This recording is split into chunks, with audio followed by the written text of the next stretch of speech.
আল্লাহ কয় মহিলাদেরকে ঘরে থাকতে। ওই জাহিলি যুগের নারীদের মতো নিজের রূপটা বাইর হয়ে অন্য কোন পুরুষকে দেখাইতে আল্লাহ না করছে। ঠিক।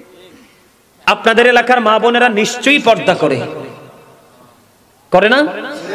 কারণ পাহাড়ি এলাকার মানুষ, তারা নিশ্চয়ই পর্দা করে। যদি তারা পর্দা করে তাদের জন্য ওয়েলকাম, আর যারা পর্দা করেন না তাদের জন্য একটু ওয়াজ।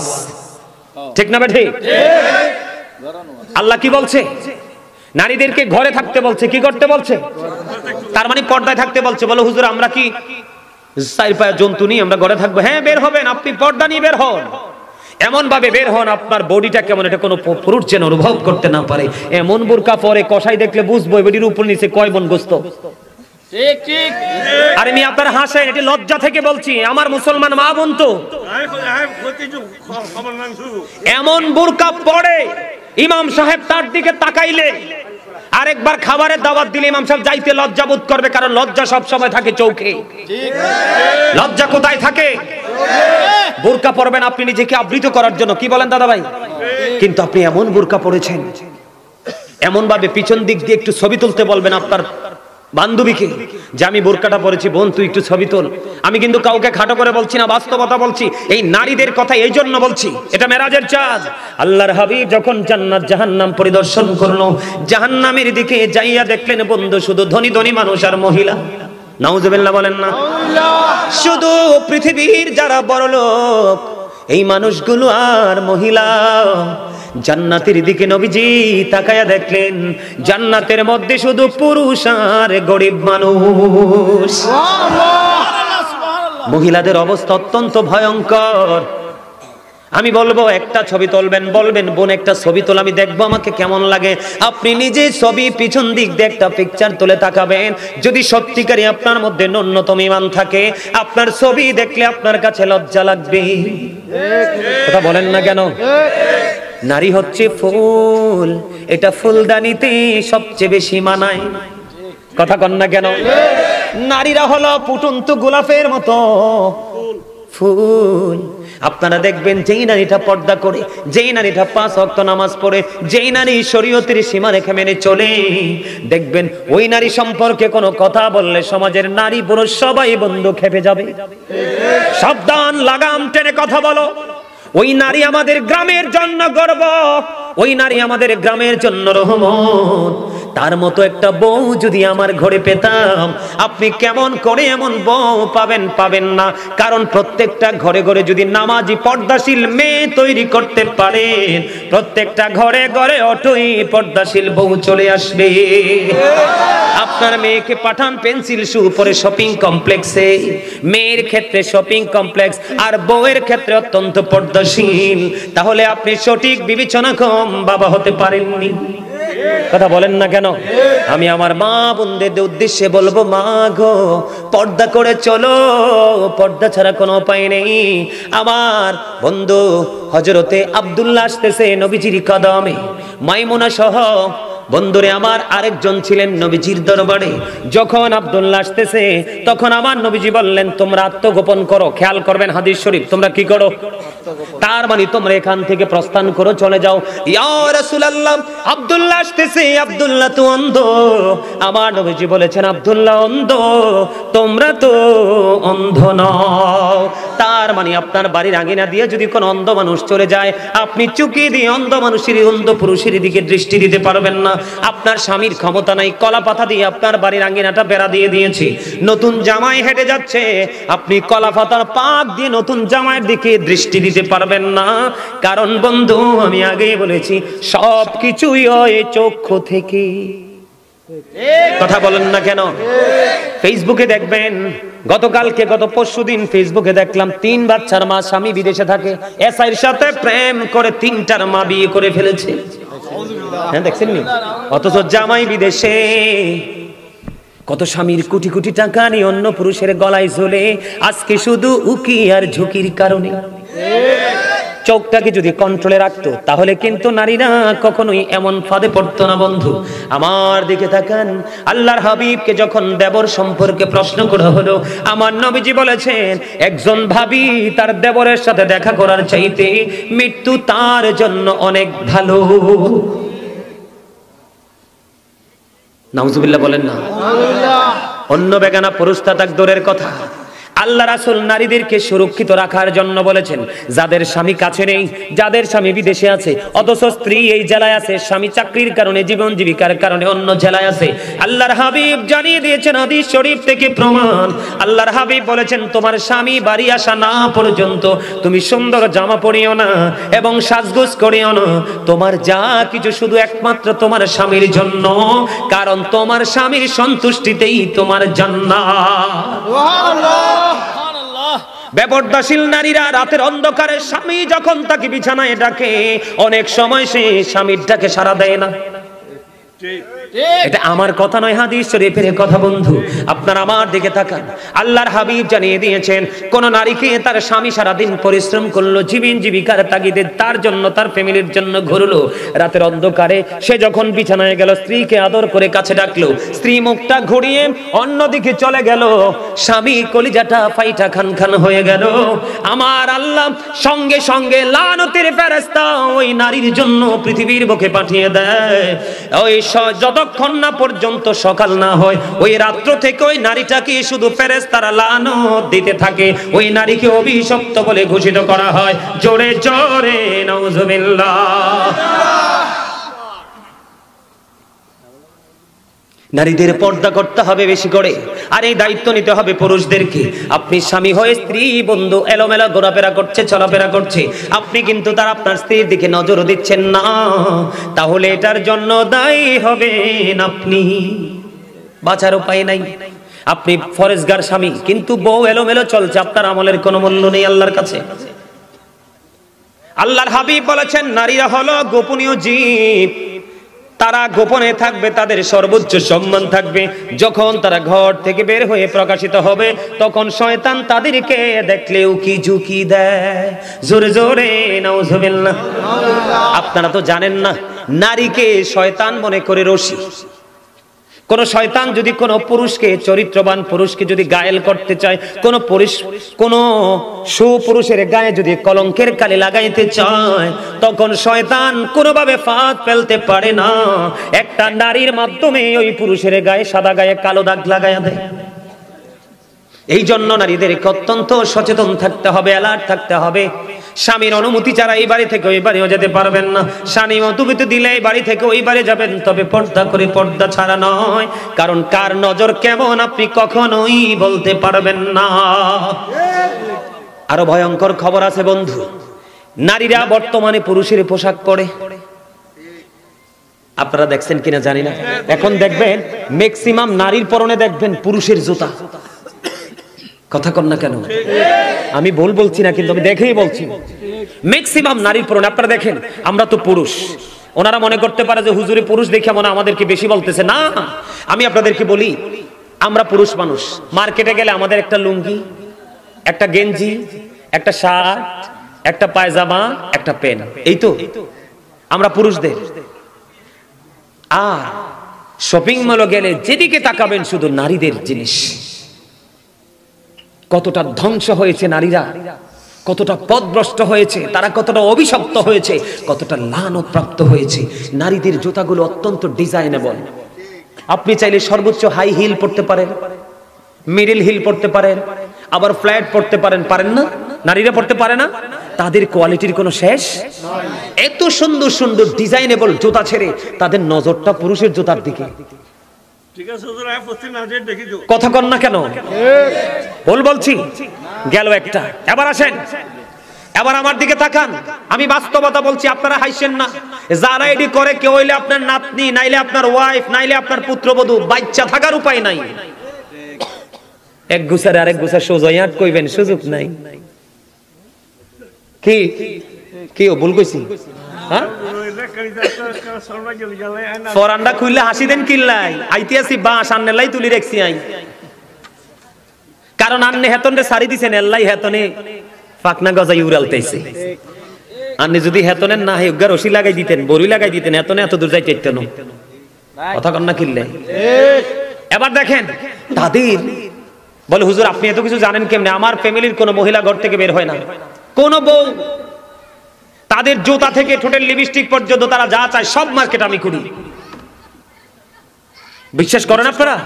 সব মার্কেট আমি করি, আমি যেটা এনে দিবে এরাই বলবে এটাই আলহামদুলিল্লাহ। সব মার্কেট আমি করি, আমি যেটা এনে দিবে এরাই বলবে এটাই আলহামদুলিল্লাহ। আমি নারীদের, আমাদের আইটেমের চাইতে নারীদের আইটেম আমার মুখস্থ। আমি আমার জিনিসটা ভালো করে কিনতে পারবো না, কিন্তু মহিলাদের জিনিসটা আমি চিনে বুঝে ভালো করে কিনতে পারবো, কারণ আমার এক্সপেরিয়েন্সটা এত হার্ড হয়েছে। কারণ আমাদের জয়েন্ট ফ্যামিলি, অনেক বড় পরিবার। কথা কি বুঝতে পারছেন আমার? নারীদের এত সুন্দর সুন্দর 3 পিস, 1 পিস, 2 পিস আছে না নাই? কথা কন না কেন? কত ধরনের পায়জামা সব ছেড়ে দিল বন্ধু। আফসোস লাগে, দুঃখজনক হলেও সত্য। ছেলেদের একটা জিন্স প্যান্ট তার লোভটা সামলাতে পারলো না। ম্যাক্সিমাম নারীর পরনে দেখা যায় জিন্স প্যান্ট। বলে হুজুর এই উদাহরণটি কেন দিলেন? হাদিস শরীফ থেকে দিয়েছি, আমার মন গড়া দেয়নি। আল্লাহর হাবিব বলেছেন, যেই নারী পুরুষের পোশাক পরবে এবং পুরুষের মতো চলাফেরা করবে, আল্লাহ রাসূল বলেছেন ওই নারী হলো মর্দা মহিলা। কি মহিলা? মর্দা মহিলা। এই দেখেন আমার দিকে তাকান, এই মর্দা মহিলার জন্য ভয়ঙ্কর খবর দিয়েছেন রাসূল। ওই মর্দা মহিলার জন্য জাহান্নামে একটা খাবার বরাদ্দ করে রেখেছেন। ওই খাবারটার নাম হলো বন্ধু তিনাতুল খাবাল। ইয়া রাসূলুল্লাহ, ইয়া হাবিবাল্লাহ, নবী গো, এই তিনাতুল খাবালটা কি গো নবী? আমার নবী বলে দিয়েছেন এই তিনাতুল খাবালটা হলো আরেকটা জাহান্নামীর নিংড়ানো রক্তপুঞ্জ। কথা বুঝেন নাই? আমি বুঝাই আপনাদেরকে। হ্যাঁ, আমি আপনাদেরকে বলি, রক্তপুঞ্জ মানিক বুঝেননি? একজন জাহান্নামীকে খাইতে দেওয়া হবে। এটা কেমনে সিস্টেম করা হয়েছে জানেন? আপনার জাহান্নামী যারা হবে, পাপী যারা, তারা তো জাহান্নামী। জাহান্নামী যারা হবে তাদের জন্য কিন্তু একটা স্পেশাল রিসিপশনের ব্যবস্থা আছে। নাউজুবিল্লাহ বলে। কেমন জানেন? একটা জাহান্নামী একেবারে তার বডিটা পৌঁছে লিকুইড হয়ে যাবে, এদিক দিয়ে আরেকটা জাহান্নামীর বডিটা তৈরি হয়ে গেছে। কি হয়ে গেছে? কথা বুঝে নেবেন। একটা জাহান্নামীর এই বডিটা কি হয়ে গেছে? পৌঁছে গেছে, গলে গেছে। লিকুইড বুঝো না তোমরা? যেমন লিকুইড বলতে আপনার ওই যে ইয়া খান না, জুস, জুস, তরল। তরল কে রে কইছে? মাশাআল্লাহ, চমৎকার কথা বলেছেন। তরল, একবারই নরম। ঠিক এইরকম হয়ে যাবে। আরেকটা জাহান্নামীও এতক্ষণ লিকুইড ছিল, তার এই লিকুইড বডিটাকে, যেই বডিটা তৈরি হয়েছে তাকে খাবারটা দেওয়া হয়েছে। বন্ধু, যেই নারীটা সিম্পল একটা পুরুষের জোতা পড়েছে এবং যেই পুরুষ নারীদের সিম্পল একটা জিনিস ব্যবহার করেছে, ম্যাক্সিমাম পুরুষদেরকে, ম্যাক্সিমাম ইয়াং ছেলেদেরকে দেখা যায় এই সাইডটাকে ডিজিটাল পিস্টাল রেল লাইন করেছো, মাথার চুলগুলো কি উঁচু করেছো, এগুলো সামনে চলে আসে, এই জন্য নারীদের ব্যান দিয়ে এটারে থামাইছো। মসজিদে হাইয়া আলাস সালাহ বললে জান্নাহ। যতদিন পর্যন্ত আপনি আপনার নামাজটাকে প্রিয় করতে না পারবেন, ততদিন পর্যন্ত আপনি যত বড় ইমানদারি হন না কেন, আপনি ইমানদার হিসাবে বিবেচিত হবেন না এবং সকল ধরনের নোংরা কাজ থেকে নিজেকে আপনি আড়াল করতে পারবেন না। কারণ আল্লাহ বলেছেন, ইন্নাস সালাতা তানহা আনিল ফাহশাই ওয়াল মুনকার। নামাজ মানুষকে খারাপ কাজ থেকে বাঁচাই রাখে। ওমা সুবহানাল্লাহ কয় না? সুবহানাল্লাহ। নামাজ মানুষকে খারাপ কাজ থেকে কি করে? বাঁচাই রাখে। এখন আপনি নামাজ পড়ার পরেও যদি আপনি খারাপ কাজ করেন, তাহলে মনে করতে হবে আপনার নামাজটা 100% হয়নি, কোথাও না কোথাও ত্রুটি আছে। এজন্য বলছি, আগামী কালকে থেকে 5 ওয়াক্ত নামাজ পড়বেন, কারণ লাভের কোনো শেষ নাই। এটা শীতের দিন চলে না? আপনাদের এলাকায় কি শীতের দিনে গাছের পাতাগুলো ঝরে? ঝরে না? সব গাছের পাতা ঝরে? কোন গাছের পাতা ঝরে না বলেন তো? নারকেল গাছ। এই আমার চাচা অনেক বুদ্ধি। আমি চাইছিলাম আপনাদেরকে ফেসে ফালাই না, পারলাম না। আলহামদুলিল্লাহ, কোন বুদ্ধি আছে, মাশাআল্লাহ, বুদ্ধিটাই চাই। ম্যাক্সিমাম গাছের পাতা ঝরে যায়, শুধু নারকেল গাছ, তাল গাছ ছাড়া। বলে হুজুর এখানে কেন আসলেন? আপনার আমার জীবনে গুনার কোনো শেষ নাই। হযরত আবু যর রাদিয়াল্লাহু তাআলা আনহু থেকে হাদিস কানা বর্ণিত, আমার নবী শীতের দিনে বের হলো। বের হওয়ার পরে তিনি দেখতে পাইলেন গাছের পাতাগুলো বিরামহীন ভাবে জোরে জোরে পড়ছে। নবীজি গাছের ডালায় স্পর্শ করলেন, তার মানে ধরলেন। ধরার পরে আবু যরকে ডাক দিলেন। আবু যর উত্তর দিলেন, লাব্বাইকা রাসূলুল্লাহ বিহাজির। নবীজি বললেন, এ আবু যর, তুমি চাইয়া দেখো শীতের কারণে গাছের পাতাগুলো কেমনে শুষ্ক হয়ে জোরে জোরে পড়ছে। ঠিক তেমনি ভাবে আল্লাহর আল্লাহর কোন বান্দা আমার উম্মত নামাজের মাধ্যমে প্রাণ উজাড় করে যখন আল্লাহর কুদরতি কদমে সেজদা দিয়ে তার কপালটা আল্লাহর কুদরতি কদমে ঠেকিয়ে দিবে, ওই শীতের দিনের গাছের পাতার মতো তার সমস্ত জীবনের গুনাহগুলি ঝরে যাবে। আপনার আর ভয় থাকার কথা নেই। আল্লাহ কয় নামাজ পড়লে তুমি সব খারাপ কাজ থেকে আমি বাঁচাই রাখবো। আর হাদিস শরীফের মধ্যে আসছে শীতের দিনের গাছের পাতা যেমনি স্প্রেটে ঝরে পড়ে যায়, ঠিক তোমার নামাজ পড়লে তোমার জীবনের গুনাহ এমনি ঝরে পড়ে যাবে। জোরে জোরে করেন আলহামদুলিল্লাহ। তাহলে নামাজ কি ছাড়বেন না ধরবেন? এখন তো কত জাতের নামাজি, অত্যন্ত কমার্শিয়াল নামাজি। আসরের সুন্নত তো পড়েই না, এশারের সুন্নত তো পড়েই না, নফলের তো ধারে কাছে না। এই নামাজি দিয়ে কোনো লাভ নাই। তাকওয়া নিয়ে পড়তে হবে, প্রেম নিয়ে পড়তে হবে, তাহলেই সফলতা সম্ভব। আরো জোরে বলেন, তাহলেই কি সফলতা? আমার দিকে তাকান, নামাজ পড়তে হবে। নামাজ পড়লে পুরুষও পর্দা করতে পারবেন, নারীও পর্দা করতে পারবেন। আর আপনারা মহিলারা পর্দা করে যাবে, আপনারা আবার 3 রাস্তার মোড়ে দাঁড়াইয়া এমনি চাইয়া থাকেন না। আল্লাহ রাসূল বলছে তোমরা তোমাদের চক্ষুগুলোকে নিম্নগামী করে রাখো, নিচু করে রাখো। কি করে রাখো? আপনার চোখ দুইটা দিছে অকাজে ব্যবহারের জন্য না, এমনি চতুর্দিকে হাইয়া চাইয়েন না। হাঁটতে লাগলে মাথা নিচু করে হাঁটবেন। কথা কি বুঝতে পারছেন? আপনি যখন নামাজ পড়বেন, নামাজ পড়ার কারণে আপনার মধ্যে সব ধরনের পবিত্রতা চলে আসবে, অপবিত্রতা দূর হয়ে যাবে।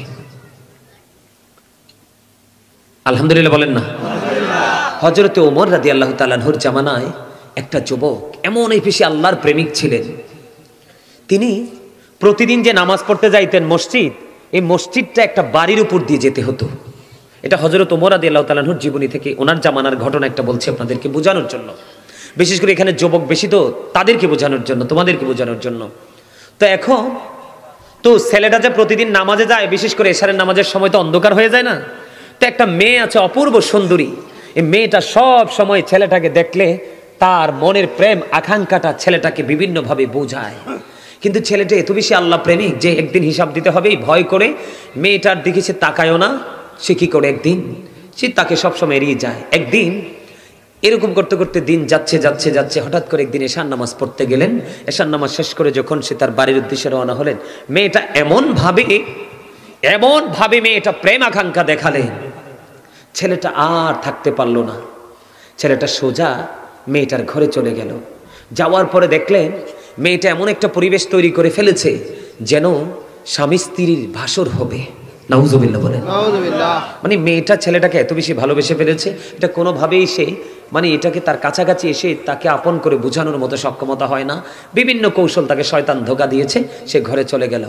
যাওয়ার পরে বন্ধু যখন এই পরিবেশটা এত ভয়ঙ্কর হয়ে গেছে, হঠাৎ করে ছেলেটার অন্তরে ওই যে কিয়ামতের দিনের কথা বন্ধ মনে হয়ে গেল। ওই যে সূর্যটা মাত্র 1.5 হাত উপরে থাকবে, সূর্যের কিরণে মাথার মগজটা টকবক টকবক করে উতরাবে, কান পর্যন্ত ঘাম এসে যাবে, চারপাশ বন্ধু দুর্গন্ধময় হয়ে যাবে, সহ্য হবে না। ছেলেটার ওই দিনের কথা মনে হলো। চিন্তা করতে করতে মেয়েটার ঘরের মধ্যে বন্ধু ছেলেটা বেহুশ হয়ে গেল। আল্লাহু আকবার বলেন না? ছেলেটা বেহুশ হয়ে গেল। বন্ধু সে তার সেন্সটা হারিয়ে ফেলেছে। তখন অনেক দেরি হয়ে গেল, ছেলেটা বাড়ি ফিরে যায় না। দিনের বন্ধু তো কেউ নাই রে, কে আমাকে সুপারিশ করবে? ভয় আমার হৃদয় রাজ্য তোলপাড় শুরু করে দিলাম। চিন্তা করতে করতে আমি বেহুশ হয়ে গেলাম। পুরো বিস্তারিত ঘটনাটা খুলে বলতে দেরি, মা বাবা আপন স্বজনের সামনে ছেলেটা চিরদিনের জন্য নিদ্রায় শায়িত হয়ে গেল। তার মানে ছেলেটা মৃত্যুবরণ করলো। ইন্না লিল্লাহি ওয়া ইন্না ইলাইহি রাজিউন। বন্ধু ছেলেটা যখন মারা গেল, বুঝিনি মা বাবার কেমন অবস্থা হবে। তাৎক্ষণিকভাবে বন্ধু তাকে জানাজা করে কবরে দাফন করা হলো। সকাল যখন হলো, সকাল হতে না হতেই ওমর রাদিয়াল্লাহু তাআলা আনহুকে খবর দেওয়া হলো। তিনি খবর দেওয়ার পরে জলদি ছুটে আসলেন। আসার পরে বিস্তারিত ঘটনা শুনলেন। এবার তিনি বললেন, জলদি চলো ওই ছেলেটার কবরের পার চলো, জলদি করে সবাইকে নিয়ে কবরের পারে চলে গেল। কবরের পারে চলে যাওয়ার পরে হযরত ওমর ওই ছেলেটার জন্য দোয়া করে দিলেন এবং তিনি ওই কবরের পারে দাঁড়িয়ে দাঁড়িয়ে সবাইকে বলতেছেন, যে পাপ করতে গিয়ে, অপরাধ করতে গিয়ে কাল কিয়ামতে হিসাব দিতে হবে, চিন্তা করে সে পাপ থেকে দূরে আসতে পারে, ওই ব্যক্তির জন্য আল্লাহ রাব্বুল আলামিন তার কবরে যাইতে দেরি তার জন্য 2টা জান্নাত বরাদ্দ করে দেয়। তার মানে দুইটা জান্নাতের সুখ তার কবরের মধ্যে বরাদ্দ করে দেয়। হযরত ওমর এই কথা বলতে দেরি রে, সঙ্গে সঙ্গে ওই যুবকের কবর থেকে আওয়াজ আসলো, হ্যাঁ হযরত ওমর, আপনি যা বলেছেন সব সত্য গো, আমাকে কবরে রাখতে দেরি গো, আমার কবরের মধ্যে দুইটা জান্নাতের সুখ আমি পেয়ে গেছি।